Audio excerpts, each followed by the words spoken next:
Olá, bem-vindos ao TV Infância, o programa que dá voz à criança, discutindo os temas nas áreas da educação, da saúde e da cultura. E hoje vamos falar do direito de brincar, mas com base no ECA, né, na Lei 8.069 de 1990, que vai justamente discutir esses direitos, mas em especial os direitos de brincar, que está no ECA, está em outras legislações, várias outras. E para falar desse tema, do direito de brincar e dos direitos da infância, a gente tem aqui dois super mega especialistas, que é o Cristiano Santos, que é licenciado em Educação Física, especialista em Educação Física Escolar pela FMU, é pós-graduado em Psicopedagogia, autor de livros sobre jogos e brincadeiras, entre eles Jogos Cooperativos, Contemplando a Sociedade do Século XXI, e também é professor de Educação Física do Colégio Magno Mágico de Oz e diretor da página Brincadeiras e Jogos da Associação Brasileira de Recreadores. E temos também o professor Virgílio Abraão, que é mestre em Ensino de Ciências e Saúde, possui 3 especializações, uma delas é Recreação e Lazer. Ele também é graduado em Educação Física e Pedagogia, possui a empresa Tio Melancia há 20 anos, com recreação e brinquedos infláveis, coordena e é professor de Educação Física da Anhanguera, em São Bernardo do Campo e Guarulhos. Então, temos aqui duas super feras da recreação e lazer, do brincar, da defesa da criança, para falar do direito de brincar. Então, eu gostaria de começar agradecendo o Cristiano e o Virgílio por ter aceito aqui esse convite, esse super bate-papo, que hoje foi um encontro aqui no TV Infância, um encontro mágico, fantástico, com pessoas que nos inspiram a acreditar na infância e a batalhar para que essa infância seja reconhecida, inclusive a criança como um sujeito de direito na nossa sociedade. E eu vou começar com o Cristiano. Cristiano, o ECA que está fazendo aí quase 30 anos, fala um pouquinho dessa questão de comemorações, o que está acontecendo aí na nossa sociedade em relação aos quase 30 anos do ECA. Primeiro, muito obrigado pelo convite, muito bom estar com o Virgílio aqui para bater esse papo. E é importante, o ECA é muito importante a gente salientar da importância do ECA, né? Sim, que sim. vai garantir esse direito da criança. Uhum. E esse ano de 29 para 30 anos que devem acontecer várias comemorações em prol de lembrar desses direitos, né? Que sempre vão ser contestados, né? A gente vive numa sociedade que quase não enxerga a criança como um ser humano, né? Então, como alguém que precisa ser pronto.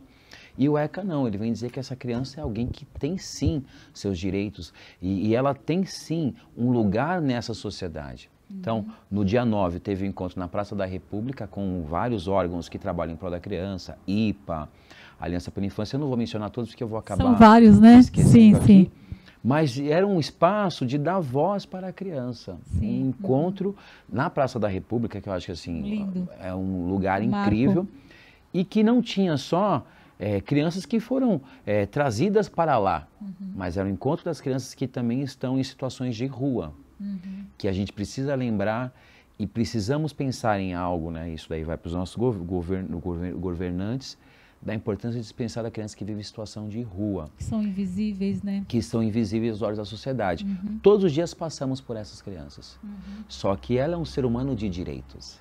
Exatamente. E será que elas estão tendo os seus direitos garantidos? Então é que ele tem essa importante contribuição social de trazer para a gente se refletir sobre essa criança. As necessidades, né? Muito sério isso, viu, Cristiano? Seríssimo mesmo. E pensando até agora nessa época de frio e tudo mais, né? Essas crianças que estão na rua e que são sujeitos de direito, que poderiam estar em situação diferente. A gente discute tantas coisas, inclusive no Planalto, mas a gente não discute coisas essenciais muitas vezes, né, que impactuam diretamente na vida das crianças. Então isso é muito sério, né? Muito sério. E você, Virgílio, o que você me diz essa questão aí dos direitos, do ECA? O que você tem percebido dentro da lógica dos direitos da criança ao brincar e aos direitos fundamentais? Cirlândia, obrigado pelo convite.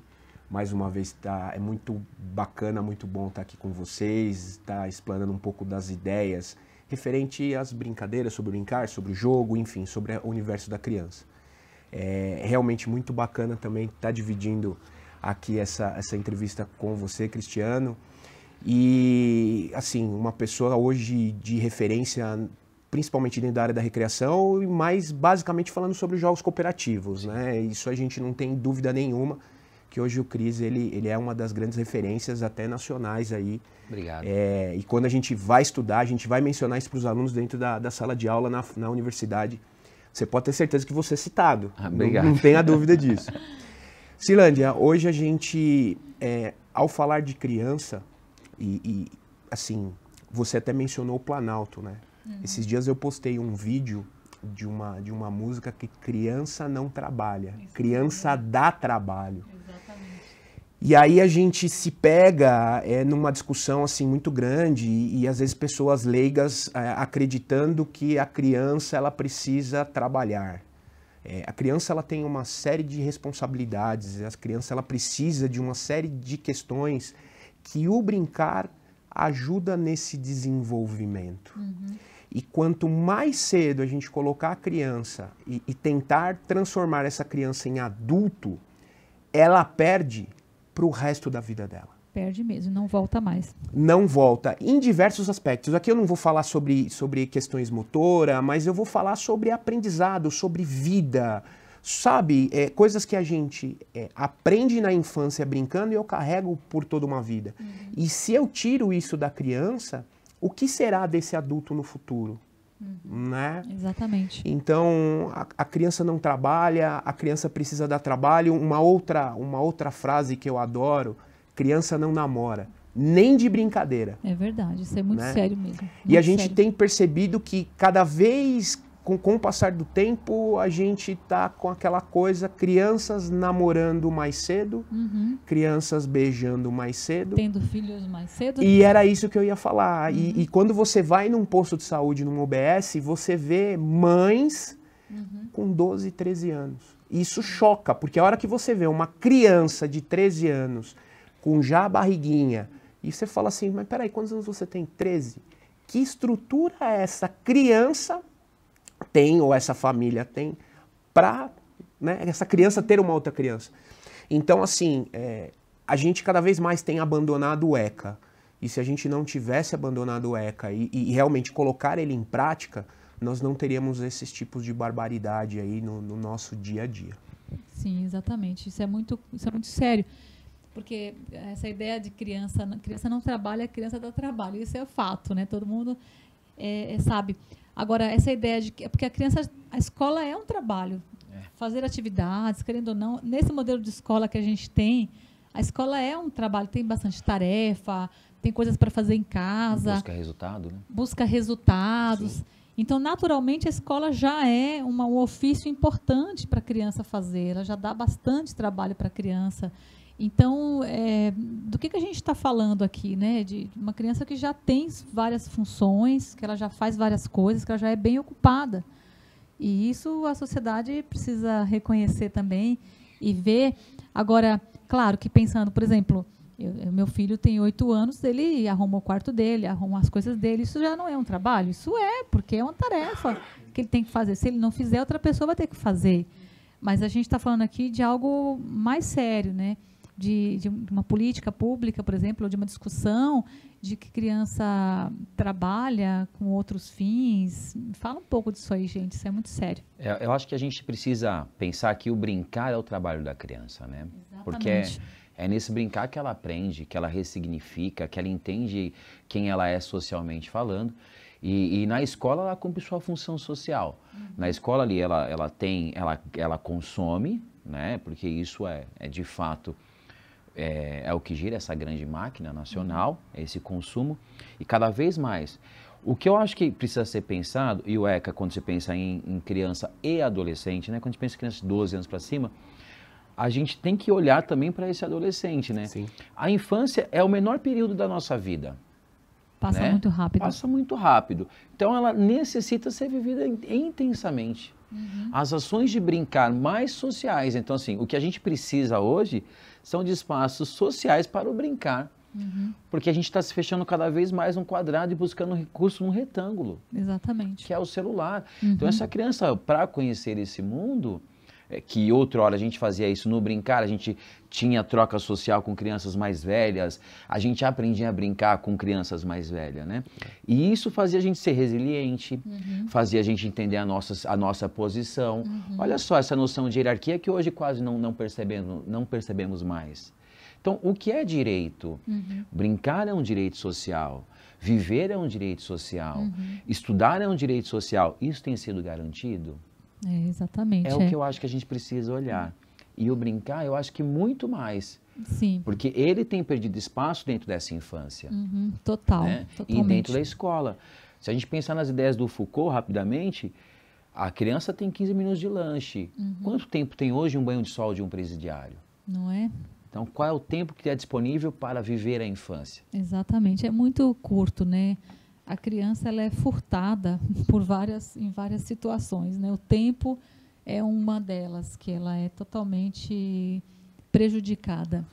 O Cristiano estava falando uma coisa muito interessante, né? Ele falou do celular, né?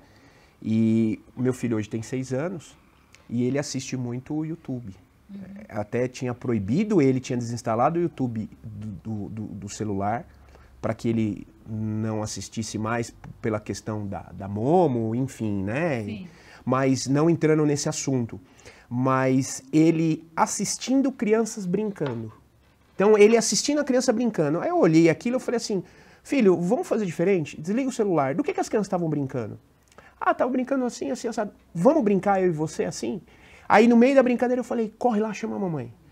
Vamos brincar os três. A hora que ela veio com aquela cara toda preocupada, que ela estava com algumas tarefas pessoais fazendo, eu olhei mais firme para ela, tipo, vem pra brincadeira, larga o que você tá fazendo, vem brincar. Então hoje a gente percebe que a criança, ela olha a outra criança brincando no celular, mas ela não brinca. Ela assiste o outro brincando, então peraí. É o que restou, né? As imagens das crianças brincando. Esse é uma das coisas que nós como educadores, precisamos fazer essa ponte aí e trazer a criança. Parar assim, não parar com o celular, que eu acho que a tecnologia está aí para isso. Mas a gente precisa aprender o tempo que se usa esse celular e como você usa esse celular. Eu acredito muito nessa questão. Sim, nossa, fundamental. Isso é uma questão seríssima e que tem sido discutido muitíssimo, né? Esse uso do tempo. E você falou de algo, Virgílio, muito importante. É o tempo de brincar, ele com o pai, com a mãe, é mais do que uma prática de brincadeira. É uma prática de vínculo, é uma prática de saúde. A gente não tem noção do que a gente tem perdido de investir, né, esse investimento parental que você e sua esposa fizeram aí. É um tempo fundamental, que é um investimento importante, que lá na frente a gente vai ver esse investimento, como vocês estão dizendo, essa relação desse investimento que você vai ver uma criança mais saudável, uma criança que tem atitude, uma criança que sabe o que quer, que ela se respeita e respeita o outro, que ela não aceita qualquer coisa. Então, é isso que o brincar proporciona, é isso que essa liberdade de expressão, na qual ela consegue plenamente no brincar, favorece ela a ser um cidadão de bem, que se respeita, que respeita o outro, que coopera e que participa ativamente das suas experiências como cidadão, né? Que entende os seus direitos, que reconhece a sua posição social, que cria laços afetivos, isso é importante, tanto familiar. Hoje, as famílias já não reconhecem quem é quem. Sim. Então, a criança hoje, independente da sua idade, já manda muito dentro da sua casa. A gente fala muito isso, tem criança que tem um celular muito mais caro do que o pai. Isso é verdade. E aí você não reconhece quem é quem dentro dessa família, dentro dessa sociedade. E no brincar a gente consegue isso, né? E aí a gente tem, quais são esses direitos? A criança precisa saber os seus direitos. É importante que a gente também traga isso à tona. O brincar é um direito, mas e também, quais são os seus deveres? Isso é Deixar importante. Deixar claro que quem tem Isso direito também tem deveres. Isso mesmo. E muitos pais acham que por brincarem com seus filhos, eles perdem a autoridade. Pelo contrário, não é isso que faz perder a autoridade. Muitas vezes o que faz perder a autoridade é a culpa e ceder a várias coisas que não precisariam ceder. Então, tem um monte de outras coisas que faz perder a autoridade, não o brincar. O brincar faz você ganhar respeito perante o seu filho. A gente continua com esse papo daqui a pouquinho, a gente vai para um breve intervalo e voltamos já já.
Olá, de volta aqui ao TV Infância, falando do ECA, falando de direito da criança, direito de brincar e outros direitos mais que a criança tem, vários, né? Com esse super especialista Cristiano dos Santos e Virgílio Abraão, duas pessoas aqui super empenhadas nessa questão, nessa militância da infância, do brincar, do recrear, do jogar, como um direito da criança. Isso aqui é muito sério. E continuando com esse papo aqui, muito importante, vamos focar um pouquinho agora na questão do que o ECA diz. O que o ECA... Porque além do ECA, nós sabemos que a própria Constituição de 88, a própria LDB, o artigo 31 da Convenção dos Direitos da Criança, várias outras legislações aí protegem o direito de brincar. Mas se a gente sabe que existe direito, que é um direito legalmente garantido, por que então que a gente não brinca mais com as crianças? Será que a gente tem receio de perder a autoridade? Será que a gente tem receio do brincar não nos tornar mais sérios? Como é isso, né? Então vamos ver o que o ECA diz aí, né, Cristiano, sobre o direito da criança e do adolescente. Eu peguei aqui o artigo 227 para a gente falar com muita propriedade, mesmo sabendo, eu acho que vale trazer e mencionar que isso está na lei brasileira, né?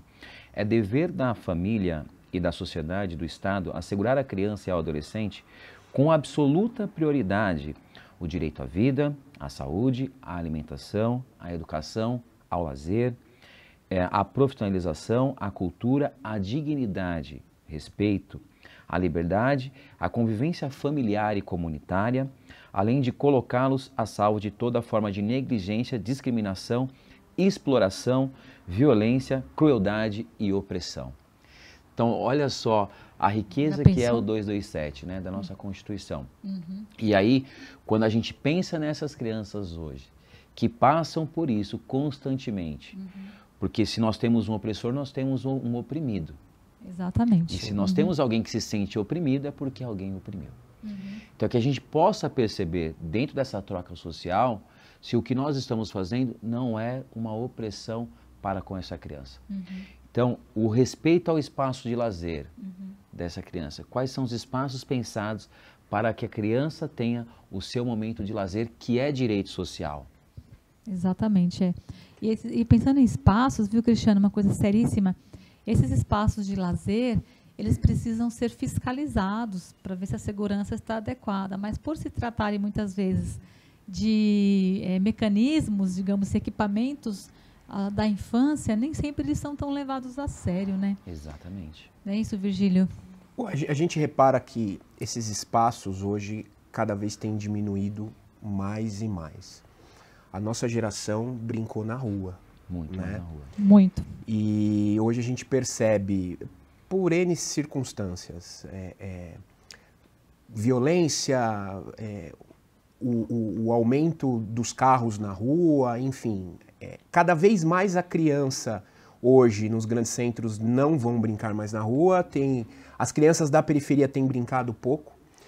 E hoje eu faço até uma reflexão com vocês. Antes a gente olhava da janela da nossa casa, enfim, você via no mês de julho e no mês das férias, janeiro, né, dezembro, você via um monte de... rua cheia, né? Cheia e um monte de lazer pipa no ar. Hoje, nem mais na periferia você encontra tantos pipas assim no ar. Verdade. Então, quer dizer, o que está acontecendo? O que essa criança, por que ela está substituindo essas brincadeiras que são tão importantes para ela? E aí a gente pega, cada vez mais, tem poucos espaços, poucos parques, poucos espaços para se conviver, crianças com outras crianças, com adultos, mas tendo essa interação. Sim. Né? Menos. A gente dá o exemplo da cidade de Guarulhos, mas vamos pegar para Aliás, os parques aqui em Guarulhos precisam de muitas reformas. Demais. Eu coloco aqui, só complementando, para brincar precisa aprender. Né? As crianças Exatamente. não têm Se aprende aprendido a a brincar. E aí elas vão para aquilo que ensina, de certa maneira, na palma da mão. Então, assim, a criança brinca, mas o modelo de brincar tem mudado, porque a criança não aprende. Ela é autodirigida pelo brincar no celular, né? Pelo brincar no celular. Então, assim, quando você tem um espaço de lazer apropriado, que para mim o espaço de lazer para a criança precisa ter um campo aberto e permitir que brinque. Sim. Né? Às vezes buscam-se recursos, que são os brinquedos, né, mais industrializados, mas muitas vezes para a criança ela precisa do chão e de alguém que esteja disponível para brincar. Como a gente tem hoje muitas ruas de lazer, não sei aqui na cidade de Guarulhos, mas a gente tem ruas de lazer. Nós temos que fazer um trabalho de apropriação dessas ruas. Então, aí na contramão do que aquilo que nós fomos convencidos que a rua não é nossa. Só que a rua é nossa. Claro. As praças são nossas, os parques são nossos. Então, que a gente se aproprie dos espaços que existem para momentos de brincar. Você falou da rua de lazer. Aqui em Guarulhos, antes existia uma política pública muito forte e existia-se muitas ruas de lazer na cidade. Hoje existe? Existe. Pouquíssimas.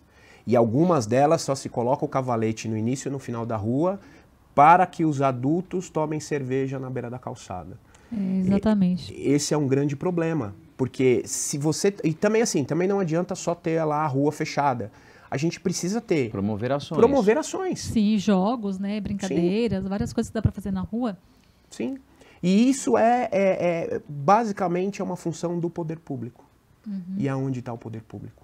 A gente diz até uma outra questão, se tinha-se política pública dentro da cidade de Guarulhos para que tirasse as crianças do farol. Hoje não existe mais. Então você pode ver de uns anos para cá, de uns 2, 3 anos para cá, o aumento das crianças no farol. As crianças e adolescentes, várias crianças, o tempo todo, né? Você anda um pouquinho na Vila Galvão, nos 3 faróis, os 3 têm criança ou adolescente no farol. E não são poucas. Então as crianças vêm pedir alguma coisa para mim, eu falo assim, quantos anos você tem? Por que você está aqui? E aí você começa a procurar, assim, com os olhos, você vê que tem um adulto sentado. Exatamente. E às vezes dando bronca, tipo, não é para dar conversa, é para tentar pegar o dinheiro, se não der dinheiro, vai para outro carro. Porque eu pergunto, você está na escola? E o direito dessa criança? Estão sendo roubadas em seu direito. De escola, lazer, brincar, elas estão sendo roubadas. Totalmente. Isso precisa ser garantido. Por meio de políticas públicas, não dá para ser de outro meio, né? É garantir que aquilo que já é lei aconteça, que já é lei. Sim. Nós já temos o estatuto, Sim. nós já temos órgãos que pensam. Então, assim, precisa garantir que isso de fato aconteça, para garantir os direitos que são das crianças e do... A gente só conseguirá ter uma sociedade que pensa diferente quando a gente educá-los de forma diferente. Exatamente. Se a gente continuar educando da maneira que temos feito, vamos continuar patinando, onde essas crianças acabam sempre olhando para o outro como sendo uma extensão dele. E não é. Então essa ideia, não faça para o outro aquilo que você não gostaria que fosse feito para você, precisa mudar. Não faça para o outro aquilo que você não gostaria, aquilo que ele não gostaria que fosse feito com ele. É isso Porque às mesmo. vezes o que você se agrada não agrada o outro. Então Pergunta, que a gente olha né, para essa o que criança. agrada o outro, né? Respeite o outro. E quando eu digo respeito, respeite a criança, respeite o adolescente, respeite a infância. Exatamente. Respeite o ECA. Exatamente, o ECA e várias outras, né?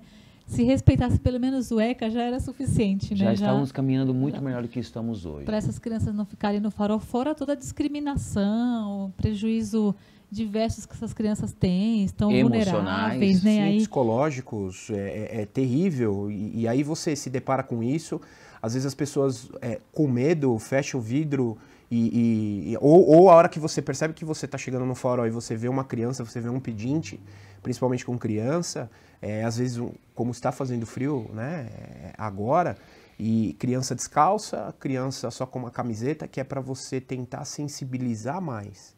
Se você sensibiliza mais, você vai tirar o dinheiro e vai dar para ela. É uma judiação, Eu né? acho que é legal falar só algo aqui. Como aprender a amar uma sociedade que nos odeia? Nossa, isso é muito sério, hein? Então, que a gente passe para essa criança, em situação de risco, em situação de vulnerabilidade, que nós as amamos, né? E aí ela vai aprender também a amar, porque odiar se aprende, mas amar também se aprende. Sim, exatamente. Agora, como tirar ou ajudar essas crianças a saírem dessa situação? Nós tínhamos, eu vou falar tínhamos porque não temos mais. Sim, aqui em Guarulhos. Gerido pela Secretaria da Assistência Social, o Projovem. Então a gente tinha tanto para criança quanto para o adolescente. Sim. Então você tinha uma equipe que passava na rua, abordava essa criança no farol e trazia para um projeto social, né? Visando o quê? Para ela que ela estude, visando a alimentação, visando as questões familiares, porque aí você ia a fundo. O que essa família precisa? O que a gente precisa fazer para que a gente tire essa criança da rua e que efetivamente ela não volte para a rua, né? Então, para que ela realmente seja assistida. E aí você tem vários casos de sucesso. Hoje, não se tem mais isso. Ou se tem, porque uma política pública você não pode cortar, mas você diminui isso a quase zero. Então, exatamente. Isso é um grande problema hoje aqui na nossa cidade. É isso mesmo. E o nosso programa já está acabando e eu quero que esse programa seja um recado, que seja uma dica aí para os nossos governantes, para as pessoas que nos representam nas políticas públicas, que eles possam tomar providência em relação a essa questão tão séria e tão importante, né, que são os direitos das crianças. E para a gente encerrar, vocês querem deixar uma frase, o que vocês gostariam de deixar em especial para as pessoas que estão nos ouvindo? Para encerrar minha participação, eu quero agradecer o convite, dizer que é importante saber que o ECA ele vem para trazer voz para a criança e para o adolescente, que a gente use o ECA enquanto recurso aí também para poder fazer com que isso aconteça e deixar claro que cada criança é uma estrela e cabe a nós fazer com que elas brilhem. É isso. Nossa, lindo, Cris, lindo. Sensacional, Cris. Maravilhoso. Agradeço também pelo convite, por estar aqui junto com o Cristiano hoje. E a mensagem que eu quero deixar, não apenas uma frase, mas hoje que a gente percebe falta amor, falta carinho, e a gente precisa amar mais, porque a hora que a gente ama, a gente também recebe esse amor, e ele realmente acaba sendo um algo que transforma. Então eu acho que o amor e o carinho que precisa ser contagiante para que essas crianças e adolescentes cresçam e cresçam cada vez melhor. Ai, lindo. Nossa, gente, esse programa está cheio de amor, maravilhoso hoje, viu? Fantástico. E eu mais uma vez agradeço ao Cristiano Santos, Virgílio Abraão pela participação aqui no TV Infância. E vocês de casa, muito obrigada e até o próximo.